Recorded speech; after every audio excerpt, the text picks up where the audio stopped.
Leadership is fundamental to the role of registered nurse, from leading patient care to leading fellow nurses. Through the history of the nursing profession, there have been numerous influential nursing leaders who have pioneered skills and practices which characterise modern-day nursing. Sally Goold was the first Aboriginal nurse in New South Wales and devoted her career to building the Aboriginal and Torres Strait Islander nursing workforce, as well as pioneering a culturally safe approach to nursing care of Indigenous Australians.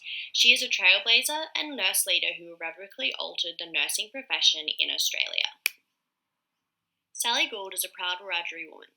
She was born the youngest of 7 children to Archie Blambert and Eva Scott in Narranda in southern New South Wales. She and her family moved to St. Peters in Sydney, where she attended primary school and high school before leaving school at the age of 14 with her intermediate certificate. Sally was extremely close with her siblings and parents growing up, however was quite isolated from her peers, often falling victim to severe verbal and physical racial abuse. She spent a lot of her childhood in hospital due to childhood illness and injuries from her physical assaults and grew to love the idea of becoming a nurse.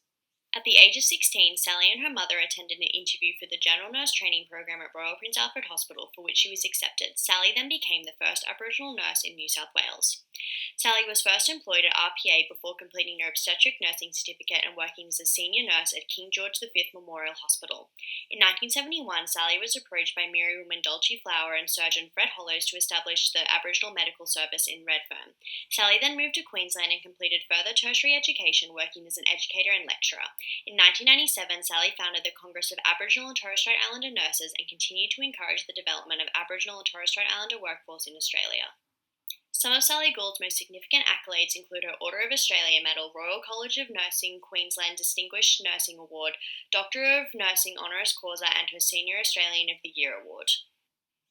Nursing literature indicates that there are several attributes and values shared between effective nursing leaders. An attribute can be defined as a characteristic which is inherent to that individual. Fundamental attributes of effective nurse leaders include confidence and innovation and mentorship.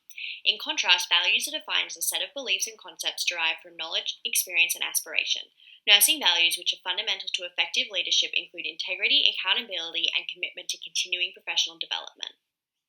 Mentorship is a fundamental attribute of effective nursing leaders. It allows nurse leaders to foster an environment or workplace culture which encourages innovation and risk-taking to advance the skills and qualities of the nursing profession.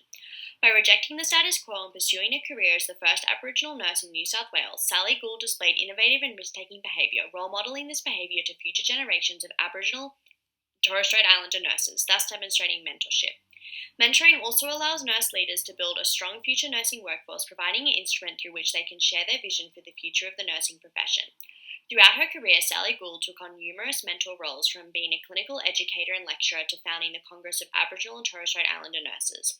Through these roles, Sally was able to encourage the recruitment of Aboriginal and Torres Strait Islander nurses while educating non-Indigenous nurses on the importance of cultural competence, shaping the future of the nursing workforce and profession, and further demonstrating her embodiment of the nurse leader attribute mentorship.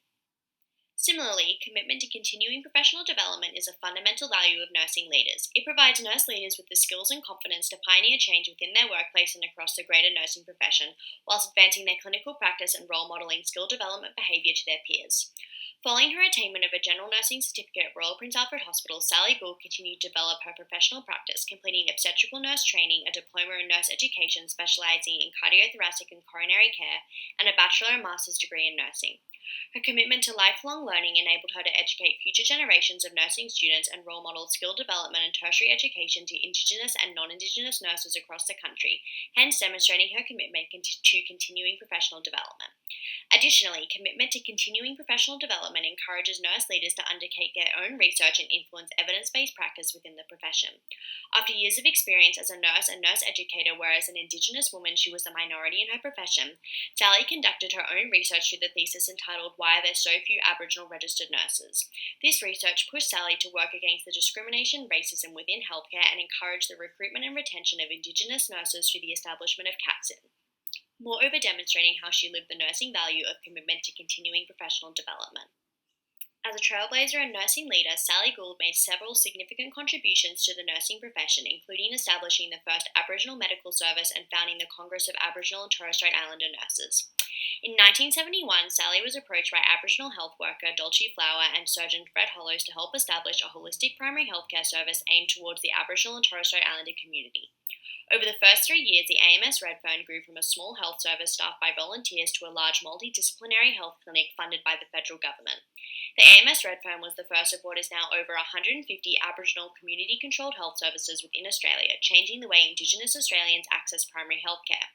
These health services offer an alternative to the mainstream health system, which is often associated with mistrust and institutionalised racism amongst Aboriginal and Torres Strait Islanders. The establishment of these health services has increased access to and the utilisation of primary healthcare within the Aboriginal and Torres Strait Islander community, empowering clients to improve their health literacy, lead healthy lifestyles, and self-manage chronic conditions. By participating in the establishment of the AMS Redfern, Sally Goold pioneered a holistic and culturally safe approach to primary healthcare and primary health nursing within Australia, advancing the health of Indigenous Australians whilst positively contributing to the nursing profession. Another significant contribution Sally Goold made to the nursing profession was the founding of the Congress of Aboriginal and Torres Strait Islander Nurses in 1997. As the first Aboriginal nurse in New South Wales with years of experience as an expert nurse clinician and educator, Sally Goold was all too aware of the racism and discrimination which Aboriginal and Torres Strait Islander nurses face within the nursing profession. Her thesis entitled Why There's So Few Aboriginal Registered Nurses shed further light on issues at hand, compelling her to found CATSIN with the aim of increasing recruitment and retention of Aboriginal and Torres Strait Islander nurses. The consensus of evidence-based literature indicates that a strong Aboriginal and Torres Strait Islander health workforce is essential to addressing the health inequalities between Indigenous and non-Indigenous Australians and improving health outcomes for Aboriginal and Torres Strait Islander peoples. Starting as a forum of 28 Indigenous registered nurses, CATSIN later became the Congress of Aboriginal and Torres Strait Islander Nurses and Midwives, recognised as a peak representative body in nursing, Indigenous health, and Indigenous nurses and midwives. In 2005, Indigenous nurses only accounted for 0.4% of the total nursing workforce. However, this has increased to 1.1% as of 2015. These statistics highlight the long-term impact of Sally Gould's commitment to developing the Indigenous nursing workforce and founding of CATSIN, therefore exemplifying the significance of her contributions to the nursing profession. I have learned so much from this assessment and my research into Sally Gould's role as a nursing leader, and these learnings will shape my future professional practice. Sally Gould's commitment to continuing professional development and lifelong learning has emphasised the importance of continuing education within nursing and its critical role in skill development and advancing clinical practice. Further, the changes that occurred throughout Sally Gould's lifetime and nursing career highlight how the nursing profession and healthcare field are constantly evolving and changing, and that we as registered nurses must evolve with it. I have also been inspired by Sally Gould's courage, innovation, and professional risk-taking as she advanced her nursing career and worked towards her professional goals despite various hurdles. I believe that these three lessons tie into one another, exemplifying the importance of continually seeking educational opportunities in order to achieve professional goals, advance clinical practice, improve the quality of patient care, and adapt to the evolving procedures and evidence-based practice. Additionally, Sally Gould's commitment to mentoring nursing students and peers, as well as developing a strong Aboriginal and Torres Strait Islander workforce, has highlighted the role that each registered nurse plays in developing the future nursing workforce. Finally, through my research for this assessment and previous university subjects, I am aware of my role as a registered nurse to improve health inequalities between Indigenous and non-Indigenous Australians, as well as creating a work environment which encourages the retention of Aboriginal and Torres Strait Islander staff. These learnings will shape and inform my future nursing practice and professional identity in 5 key ways. Firstly, I will work towards a lifelong commitment to professional development and continuously update my practice to follow the most recent evidence-based practice guidelines. I will achieve this by undertaking postgraduate study in my chosen specialty area, attending in-services, and completing independent study of relevant policies and clinical guidelines. Further, I will allow my practice and career to evolve with the nursing profession, changing my career goals and objectives as needed to complement the needs of my workplace and the healthcare sector. I will also take professional risks throughout my career, committing myself to my professional goals despite the hurdles and challenges which I need to overcome. Additionally, I hope to act as a mentor, teacher, and learning resource to nursing students and fellow peers, just as Sally Gould did, building a stronger nursing workforce for the future and contributing to the advancement of the nursing profession.